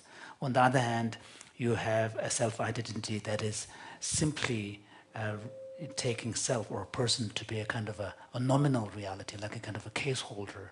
And then, of course, any reference that you make to that kind of identity will not be a form of distorted self-view. So, of course, all of these issues come up. Of course, that's from Buddhist viewpoint, right? So is the one Buddhist, I think, very, very unique Buddhist sort of concept is anattama. No self, no. No self. So that's the connection now here. So usually, not much is connection when we drink, when we sort of lunch. You say the concept of non-self is no relevant. But when we think deeper way, about this self-centered sort of attitude, grasping, then this concept is very much relevant. Yeah. There's a little bit more that was untranslated, and that was His Holiness was speaking about any type of mental affliction. I'm going to stick with that too for the time being, knowing that it's an afflictive tendency of the mind. I'm going to call it for short mental affliction.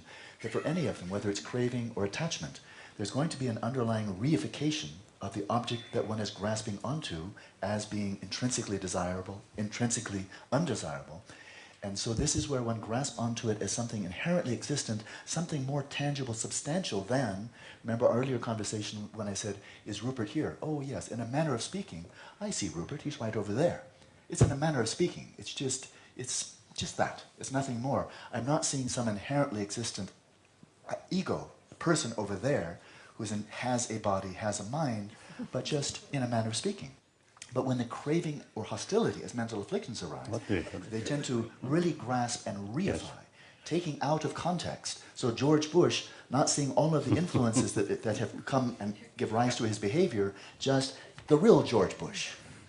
And that then becomes the independent absolute. Independent absolute, an object of profound craving and attachment for some people. Mathieu? I wanted to say that there's already experimental approach to precisely try to distinguish the different components of compassion. And preliminary work with Tanya Singer and Richie's lab, for instance, to distinguish empathy, which is the resonance with others' suffering, sensitivity to it, and suffering because of others' suffer. And then when you add, from the contemplative perspective, unconditional compassion and loving kindness, there is an experiential difference, an experimental difference. So this is already getting into the components of compassion. Liz, you had a last question? So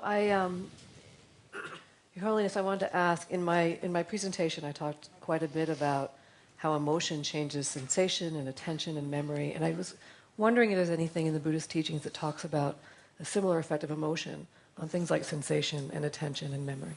단다디 모람 송시et 나리아 emotion 그토네 뇽와 담은 부질이야 파슈는 되게 버콜이야 세브슈르바 남베슈고 나로리아 된데 셰바요나스 다이는 뇽몽 바 슈는 되고 이렇게 좀 봅시다요. 저는 저한테 나라가도 다 관문산스 가는 시에 템퍼레이처 the 남베슈 토나체요로 지금 남자 예배소로 저는 지금 현자 예배소로 충분히 그때 믹스해야 되듯이 pay attention to.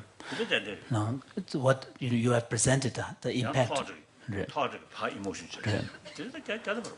kind of the mutual relationship between how emotion influences one's thoughts and behavior and so on, and how thoughts then in turn, loops back and influences how one emotionally react.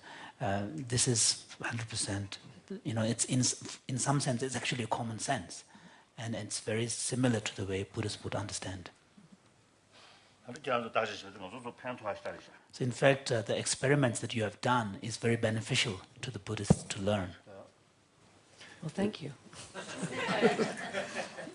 There's a whole genre of meditation, of insight meditation, called the close application of mindfulness to phenomena, in which one is not looking at just one type of phenomena or another, but looking at the interactions from a first-person perspective of emotions, thoughts, influences, and so forth, and exactly looking at these type of interdependencies, and especially looking for which types of processes, thoughts, and so forth give rise to genuine happiness and which ones are obstructing it. But that's very central to Buddhist meditation, insight meditation.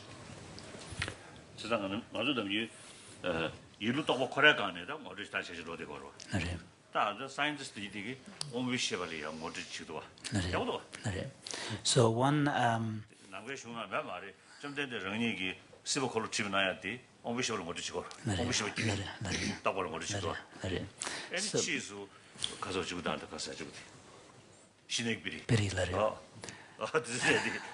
박수 뒤에 계시네. 더 엄비셔블이 두스 뭐를 째째. 이니 똑배가 구름디 대셔시고. 더 현다가리야다 가서 그게 매마다. 지코레마 다들 잡아주기. 동세다 지코레 뭐 째째. So one advantage of bringing the scientific perspective is that you have a way of visually presenting your findings. In the Buddhist context, we rely heavily on the words and the explanation and using the mind to try to, kind of comprehension and kind of reasoning processes. There is, however, been a recognition that visual representation is important. For example, even the Buddha himself developed this, the Wheel of Life, which presents visually the 12 links of interdependent origination that portrays the birth of a sentient being in the cycle of existence. And then also there is a chart that maps out the 9 stages of attentional development, associated with shamatha. So, but these are very kind of 1 or 2 very minor attempts to visually represent. But science, of course, brings a very rich and powerful representation that can be shown visually. So eventually we introduce, right? Somebody introduce in our class. Yeah. And particularly those young students, I think very helpful. I think very helpful. Yes. Good. Yes, Your Holiness. So we break for lunch and dedicate ourselves to grasping to food, maybe not too much, but enjoy.